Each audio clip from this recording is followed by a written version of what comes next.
মেসিকে দেখতে গিয়ে শুভশ্রীকে দেখিয়ে দিল 12,000 টাকায়। মেসিকে দেখতে এলাম, শুভশ্রীকে দেখেছি 12,000 টাকায়। এরকম ধরনের পোস্ট, এত ভাঙচুর, এত খারাপ অবস্থা স্টেডিয়ামের, এগুলো কিসের জন্য?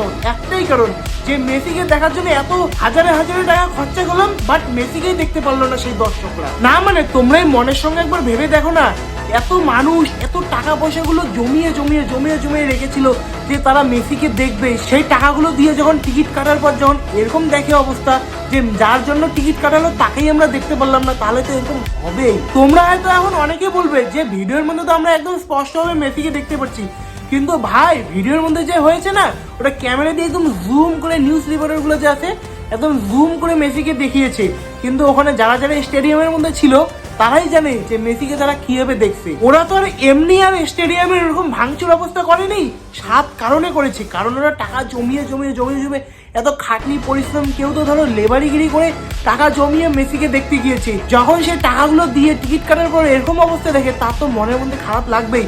সেই মনের আঘাতে, সেই রাগে, অভিমানে তারা এরকম কাজ করেছে।